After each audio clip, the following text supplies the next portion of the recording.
Exam में आए दिन आते रहता है, ठीक है। जैसे रबर का मूल्य पूछ देगा, बॉल का मूल्य पूछ देगा, टेबल कुर्सी का मूल्य इस तरह देता है क्वेश्चन, ठीक है। देखो इसमें क्वेश्चन दिया है कि 4 कुर्सी और 3 टेबल का मूल्य 2100 रुपया है, ठीक है। और उसके बाद दिया है कि 5 कुर्सी और 2 टेबल का मूल्य 1750 रुपया है। तो एक कुर्सी और एक टेबल का मूल्य ज्ञात करना है।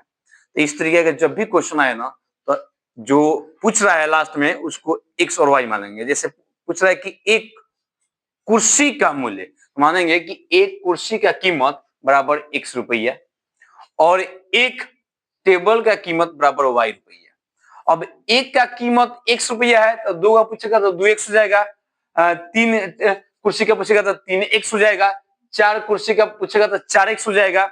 इसी प्रकार कहेगा 5 टेबल तो 5 टेबल के लिए 5y हो जाएगा, 5 टेबल के लिए 5y हो जाएगा। और कहेगा 10 टेबल तो 10y हो जाएगा, जिसको माने है वही।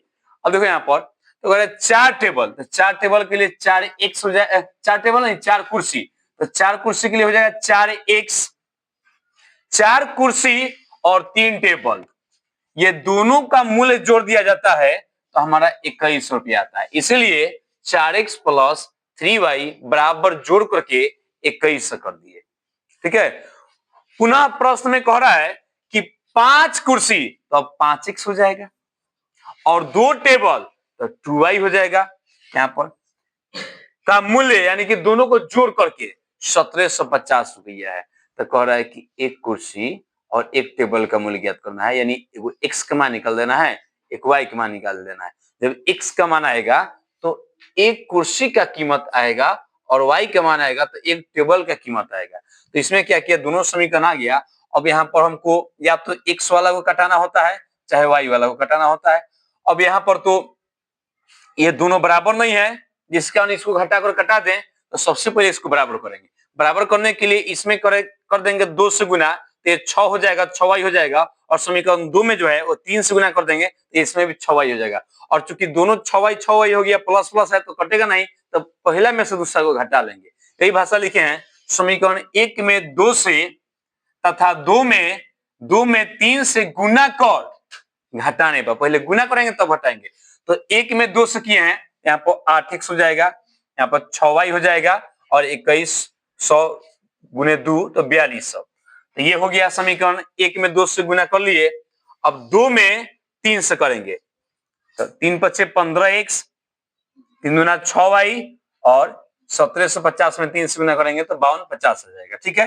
घटाना है तो यहाँ पर प्लस छिपा है तो यहाँ पर माइनस हो जाएगा, चिन्ह बदल जाएगा। यहाँ पर प्लस, यहाँ पर माइनस, यहाँ भी प्लस, यहाँ पर माइनस, प्लस माइनस कट गया। 8 में से कह रहा है 15 को ले जाने के लिए, 8x में से 15x तो ये माइनस हो जाएगा 7x। 4200 में से 5250 कह रहा है तो यहाँ पर 1050 हो जाएगा, माइनस माइनस खत्म। यहाँ पर x का मान जो आया हमारा 150 आया। x का मान कहने का मतलब कि एक कुर्सी का कीमत आ गया है। x का मान कहने का मतलब एक कुर्सी का कीमत आ गया है। अब इसको क्या करेंगे, ये x का जो मान आया है समीकरण या तो 1 में नहीं तो 2 में रख करके y का मान निकाल लेंगे। तो समीकरण 1 में ही रखते हैं। समीकरण 1 में x का मान रखने पर तो देखो यहाँ पर 1 हमारा इतना था तो 4 x का मान 150 आया था तो यहाँ पर रख दिया 150, प्लस 3y है तो 3y बराबर 21 है तो 21 लिख दिए। 150 गुने 4 600, 3y और 2100 हो गया। यहाँ पर एक जाति एक तरफ, यानी कि ये इसके साथ चर है तो इधर ही रहेगा, इस अचर को एक तरफ कर देते हैं तो 3y इधर ही हो गया।